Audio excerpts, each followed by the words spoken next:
مگر سال کے آغاز میں فلسطینی قیادت پر حملہ، شہریوں کو نشانہ بنانا، اسرائیل کے یہ وہ اقدامات ہیں جو ظاہر کر رہے ہیں کہ وہ ہرگز امن کا خواہاں نہیں ہے۔ ہاں، امن کی آڑ میں وہ ان تمام فلسطینیوں کا خاتمہ کرنے کے درپے ہے جو اس کے خلاف سر اٹھاتے ہیں، کیونکہ مسئلہ فلسطین کے ایسے حل کا خواہاں ہے جس میں فلسطین اس کے ہر ممکن تابع ہو، اسرائیل کے ماتحت ایک ریاست جس کے حال اور مستقبل کے تمام تر فیصلوں کا دار و مدار اسرائیل پر ہو۔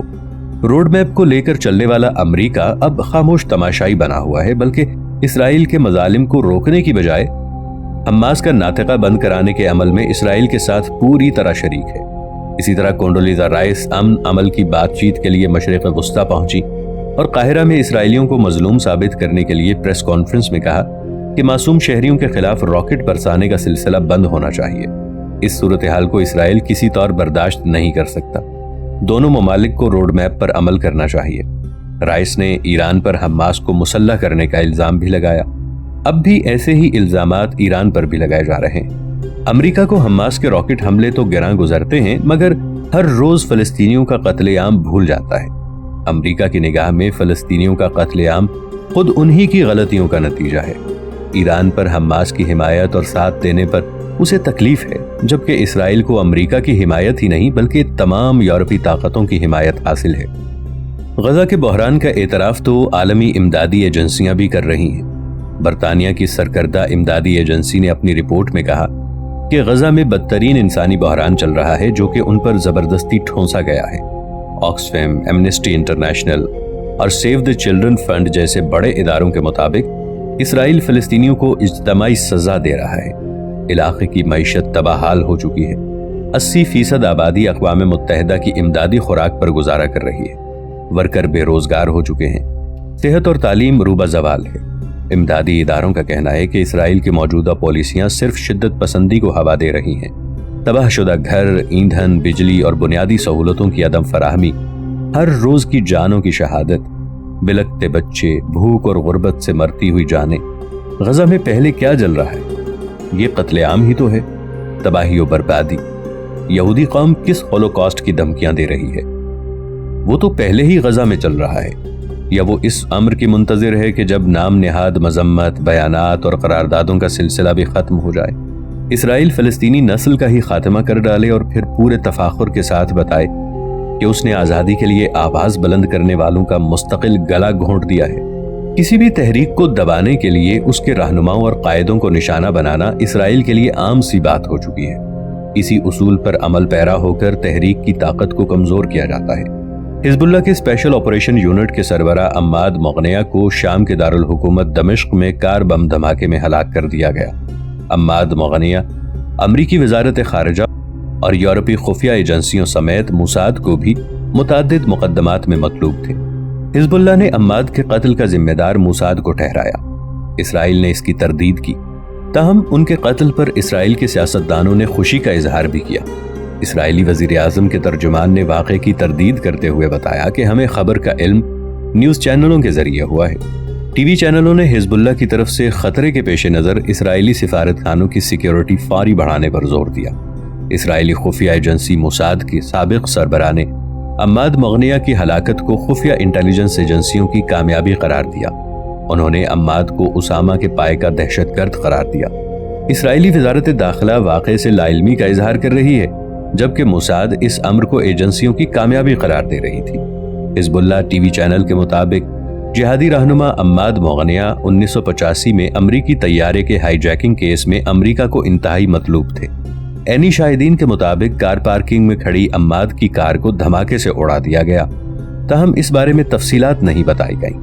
حزب اللہ کا کہنا ہے کہ اسرائیل گزشتہ 20 سال سے عماد مغنیہ کو قتل کرنے کی منصوبہ بندی کر رہا تھا۔ حزب اللہ کے اسپیشل آپریشن یونٹ کے سربراہ عماد مغنیہ اسرائیل کو متعدد بم دھماکوں میں مطلوب تھے، جن میں 1992 میں بیونس آئرس میں اسرائیلی سفارت خانے پر حملہ بھی شامل ہے، جس میں 29 افراد ہلاک ہو گئے تھے۔ مغنیہ پر 1975 سے 1990 میں لبنان کی خانہ جنگی میں متعدد افراد کو یرغمال بنانے کے بعد ہلاک کرنے کا الزام بھی تھا۔ مغنیہ کے بھائی جیاد اور فواد کو بھی 1984 اور 1995 میں کار بم دھماکے میں ہلاک کیا گیا تھا۔ عماد مغنیہ کی شہادت پر حزب اللہ کا شدید رد عمل سامنے آیا۔ حزب اللہ کے سربراہ شیخ حسن نصر اللہ نے بیروت میں جنازے کے موقع پر خطاب کرتے ہوئے اسرائیل کے ساتھ کھلی جنگ کرنے کا اعلان کیا۔ حسن نصر اللہ نے کہا کہ اگر صہیونی طاقت جنگ چاہتی ہے تو ہم اس کے لیے تیار ہیں۔ 2006 میں اسرائیل کے ساتھ ہونے والی جنگ ابھی ختم نہیں ہوئی بلکہ جاری ہے۔ شیخ حسن نصر اللہ نے کہا کہ عماد مغنیہ کا خون اسرائیلی ریاست ختم کرنے میں مدد دے گا۔ عماد مغنیہ جنازے میں ایرانی وزیر خارجہ منوچہر متقی سمیت ہزاروں افراد نے شرکت کی۔ عماد مغنیہ کے جنازے پر حزب اللہ کمپلیکس بھرا ہوا تھا اور 20,000 سے زائد افراد جمع تھے۔ عماد کی اسرائیل کے خلاف 34 سالہ طویل جدوجہد کا تذکرہ کیا گیا۔ ناظرین، آگے بڑھنے سے پہلے کامنٹ سیکشن میں ہمیں اپنی آراء سے ضرور آگاہ کیجیے گا کہ آپ کو ہماری یہ سیریز کیسی لگ رہی ہے۔ آئندہ آنے والی اقساط سے باخبر رہنے کے لیے ہمارے چینل کو سبسکرائب کر لیں اور ساتھ موجود بیل آئیکن کو ضرور کلک کر لیں۔ شکریہ۔ شام کے دارالحکومت دمشق میں کار بم دھماکے میں عماد کی ہلاکت پر ایران کے سپریم لیڈر آیت اللہ خامنائی نے حسن نصر اللہ کو تعزیتی پیغام بھیجا۔ خامنائی نے عماد کو عظیم انسان قرار دیتے ہوئے ظلم کے خلاف جدوجہد جاری رکھنے کا اعلان کیا۔ انہوں نے کہا کہ لبنان نے ہمیشہ سے ظلم کے خلاف لڑنے کے لیے عظیم لیڈر پیدا کیے ہیں۔ خامنائی نے عماد مغنیہ کی ہلاکت پر ٹی وی پر انٹرویو دیتے ہوئے کہا کہ خون کے پیاسے اسرائیلی سن لیں کہ عماد کا خون رنگ لائے گا اور ظلم کے خلاف جدوجہد جاری رہے گی۔ خامنائی نے شہادت کو کسی بھی مسلمان کا خواب قرار دیا۔ عماد مغنیہ کے قاتل کو مشرق وسطی کے میڈیا نے حزب اللہ کے لیے بڑا نقصان قرار دیا ہے، کیونکہ عماد مغنیہ کا شمار حزب اللہ کے اعلیٰ کمانڈروں میں ہوتا تھا اور وہ حسن نصر اللہ کے دستے راست سمجھے جاتے تھے۔ صہیونی مملکت اسرائیل کافی عرصے سے ان کے قتل کے درپے تھی۔ امریکی خفیہ ایجنسی FBI کو وہ مطلوب ترین شخص تھے۔ مغنیہ پر مبینہ طور پر اسرائیلی شہریوں کو یرغمال بنانے کے علاوہ طیارے کے اغوا اور خودکش بم دھماکوں کا الزام تھا۔ 1980 کی دہائی میں جب وسطی بیروت میں کئی امریکی شہریوں کو یرغمال بنایا گیا تو اس مہم کو سر کرنے والے کمانڈر عماد مغنیہ ہی تھے۔ اس وقت بعض یرغمالیوں کو ہلاک اور چند کو ایران کے لیے امریکی ہتھیار کے عوض رہا کر دیا گیا تھا۔ لبنان میں امریکی سفارت خانہ، فرانسیسی چھاتہ بردار سپاہیوں اور میرین ہیڈ کوارٹر پر خودکش حملوں کے لیے، جن میں 350 سے زائد امریکی اور فرانسیسی فوجی اور شہری ہلاک ہوئے تھے، اس کے لیے بھی اسلامی جہاد کو ذمہ دار ٹھہرایا گیا تھا، جس کی صدارت عماد مغنیہ ہی کر رہے تھے۔ 1994 میں بیونس آئرس، ارجنٹائن میں یہودی سینٹر پر بم مارنے کے واقعے کے لیے بھی عماد مغنیہ کو ذمہ دار ٹھہرایا گیا تھا۔ اس میں 28 افراد ہلاک ہوئے تھے۔ 14 جون 1985 کو امریکی طیارہ کے اغوا کے لیے مغنیہ کو ذمہ دار ٹھہرایا گیا۔ عماد مغنیہ کی ہلاکت کے واقعے سے لا علمی کا اظہار کرتے ہوئے اسرائیل نے تردید تو کی، مگر ہلاکت کی خبر پر امریکی اور اسرائیلی حلقوں میں خوشی کی لہر دوڑ گئی۔ امریکی وزارت خارجہ کے ترجمان نے کہا کہ کئی اموات کا ذمہ دار سفاک قاتل ہلاک ہو گیا۔ دنیا اب اس شخص کے بغیر بہتر ہوگی۔ عماد مغنیہ بہت سی ہلاکتوں کا ذمہ دار اور بے قصور جانوں کا سودہ کرنے والا دہشت گرد تھا۔ عرب کے بیشتر تجزیہ نگاروں نے اس واقعے کو اسرائیل کی کارستانی قرار دیا۔ ایران نے بھی اسرائیل پر عماد کے قتل کا الزام لگایا۔ عماد مغنیہ کے جنازے پر حزب اللہ کے رہنما شیخ حسن نصر اللہ کے خطاب پر امریکہ نے سخت تشویش کا اظہار کیا۔ حزب اللہ کے اعلانات عموماً عملی صورت میں سامنے آتے ہیں۔ حزب اللہ کے سربراہ کے بیانات کو لے کر امریکی اور اسرائیلی ٹھکانوں پر حفاظتی اقدامات پہلے سے زیادہ سخت کر دیے گئے۔ عماد مغنیہ کے قتل سے مشرق وسطی میں نئی دھماکہ خیز صورتحال پیدا ہو گئی۔ اسرائیل حزب اللہ جنگ کو زیادہ عرصہ نہیں گزرا۔ اسرائیل کو اس جنگ میں شدید ہزیمت کا سامنا کرنا پڑا تھا۔ جنگ کے بعد کافی عرصے تک حالات پرسکون تھے۔ حکمران جماعت اور حزب اللہ کے درمیان صدارتی انتخابات میں رسہ کشی کے باعث بھی اسرائیل کے ساتھ معاملہ تعطل کا شکار تھا، مگر عماد مغنیہ کی ہلاکت کے بعد یہ مسئلہ دوبارہ چھڑ گیا۔ حزب اللہ سربراہ کے مشوروں سے اندازہ ہوا کہ وہ اسرائیلی کارروائی پر خاموش نہیں بیٹھیں گے۔ لبنان جنگ میں اسرائیل کو حزب اللہ کی طاقت کا بھی اندازہ ہو چکا تھا۔ اسرائیل کی پالیسی یہ ہے کہ وہ حزب اللہ کے ساتھ جنگ میں ایران کو بھی گھسیٹے۔ ایران اور حزب اللہ مل کر جب اسرائیل کے خلاف اتریں گے تو امریکہ کو ایران پر حملہ کرنے کا بہانہ ہاتھ آ جائے گا۔ ایسی صورتحال میں اسرائیل اور لبنان کی جنگ طویل المدت ثابت ہو سکتی ہے۔ مخالفین اور سیاسی رہنماؤں کا صفایا اسرائیل کا کافی قدیم حربہ ہے۔ اسرائیل نے اب تک کئی فلسطینی رہنماؤں کو ہلاک کیا ہے۔ شیخ احمد یاسین، عبدالعزیز رئیسی اور دیگر فلسطینی اور انتفاضہ کے رہنماؤں کی ہلاکت کو زیادہ عرصہ نہیں گزرا۔ عماد مغنیہ لبنانی مزاحمت کاروں میں 3 نمبر کے قائدین میں شمار ہوتے تھے۔ ماضی میں اسرائیل کے خلاف کارروائی میں مغنیہ کا رول بہت فعال رہا۔ برسوں سے اسرائیل مغنیہ کی طاق میں تھا۔ عماد مغنیہ کا واقعہ حزب اللہ کے سابق جنرل سیکرٹری عباس موسوی کی ہلاکت کے بعد رونما ہوا۔ عباس موسوی کو طیارہ حادثے کے ذریعے ہلاک کیا گیا تھا۔ ماہرین کے مطابق عماد مغنیہ کو بہت چابک دستی سے ہلاک کیا گیا۔ یہ کام صرف اکیلے موساد کے بس کا روگ نہیں تھا، اس کے لیے 1 سے زائد عناصر کی مدد لی گئی۔ مقامی، علاقائی اور بین الاقوامی سطح کی معلومات اکٹھی کرنے کے بعد ان کو ہلاک کیا گیا۔ ان کی ہلاکت کے لیے ہر قسم کے وسائل سے مدد لی گئی۔ موساد خود تو پس منظر میں رہتی ہے، مگر دوسری ایجنسیوں کے ساتھ مل کر پس پردہ مسلمان رہنماؤں کو یکے بعد دیگرے قتل کرنے کے درپے ہے۔ موساد کے ساتھ بہت سے عناصر اس گھناؤنی سازش میں شریک ہیں۔ عرب قیادت کو اس سلسلے میں غفلت کا مظاہرہ نہیں کرنا چاہیے۔ اسرائیل کی ماضی میں بھی کارروائیوں پر نگاہ ڈالی جائے تو یہ نتیجہ نکلتا ہے کہ اسرائیل لگاتار فلسطینی رہنماؤں کو نشانہ بنا رہا ہے۔ 2004 میں اسرائیل نے شیخ یاسین اور عبدالعزیز پر حملہ کر کے شہید کیا، جو حماس کے انتہائی حرکیاتی قائد تھے۔ ماضی میں کئی فلسطینی رہنماؤں کو اسرائیلی بربریت کا نشانہ بنایا گیا۔ یہ ایک لمبی قطار ہے جو کہ فلسطینی مجاہدین کے خون سے بھری ہوئی ہے۔ 1997 میں لبنان کی حزب اللہ کے اہم ذمہ دار خلیل موسوی کو شہید کیا گیا۔ نومبر 2004 میں فلسطین کے قائد یاسر عرفات کو زہر دے کر شہید کیا گیا۔ بہت لمبی تفصیل ہے جس میں فلسطینی قائدین کو ہلاک کیا گیا اور مسلمانوں کی جہادی تحریک کو نقصان پہنچانے کی کوشش کی گئی۔ اسرائیل باقاعدہ منصوبہ بندی سے دنیا بھر میں فلسطینی رہنماؤں کو نشانہ بنا رہا ہے، مگر افراد کو نشانہ بنانے سے فکر اور نظریہ کبھی نہیں ختم ہوتا۔ یہ اسرائیل اور مغربی طاقتوں بشمول ہنود کی خام خیالی ہے کہ قیادت کے خاتمے سے تحریک ختم ہو جائے گی، لیکن اس حقیقت سے بھی انکار نہیں کیا جا سکتا کہ کام ضرور متاثر ہوتا ہے، کیونکہ تحریک کو اعلیٰ اور بیدار مغز دماغوں کی ضرورت ہوتی ہے۔ نئے دماغوں کو ان کی جگہ لینے کے لیے تجربہ درکار ہوتا ہے۔ بہتر یہ ہے کہ قیادت کی حفاظت کا پورا بندوبست کیا جائے، کیونکہ رہنماؤں کی ہلاکت سے کام متاثر ہوتا ہے۔ اس طرح اسرائیل کے حوصلے بلند ہوں گے اور فلسطینی تحریک میں پست ہمتی کے آثار پیدا ہوں گے۔ اسرائیل نے مغنیہ کی ہلاکت میں ملوث ہونے کو تردید تو کر دی ہے، مگر اسرائیل کے اخبار ہارتز کے تجزیہ نگار امیر اورن نے واضح الفاظ میں لکھا ہے کہ مغنیہ کی ہلاکت کا سہرا مردوغان اور موساد کے سر جاتا ہے۔ ان الفاظ سے اندازہ لگایا جا سکتا ہے کہ اسرائیل بے شک اس کی تردید کر دے، مگر حقیقت یہی ہے کہ مغنیہ کی ہلاکت کا سہرا مردوغان اور موساد کے سر جاتا ہے۔ مغنیہ کا قتل کوئی آخری قتل نہیں، اس لیے کہ اسرائیل کی فلسطینی رہنماؤں کو ہلاک کرنے کی پالیسی بھی پرانی ہے اور یہ منظم منصوبہ بندی سے چل رہی ہے۔ اسرائیل اس سلسلے کو جاری رکھے ہوئے ہے۔ اس نے گزشتہ دنوں حماس کو بھی خبردار کیا اور حماس کے لیڈروں کو نشانہ بنانے کی دھمکی دی۔ نہ صرف دھمکی دی بلکہ ٹارگٹ دیا کہ 2 سال کے اندر حماس کا خاتمہ کر دیا جائے گا۔ اسرائیل نے 2006 میں لبنان کی تحریک حزب اللہ سے جو جنگ لڑی وہ فیصلہ کن ثابت نہیں ہو سکی، کیونکہ حزب اللہ کی طرف سے اسرائیل کو اس جنگ میں زبردست مزاحمت کا سامنا کرنا پڑا تھا، جس کی وجہ سے اس کے سینکڑوں فوجی ہلاک ہو گئے تھے۔ اسرائیل کافی عرصہ اپنی اس جنگ میں ہزیمت کا بدلہ چکانے کی فکر میں تھا۔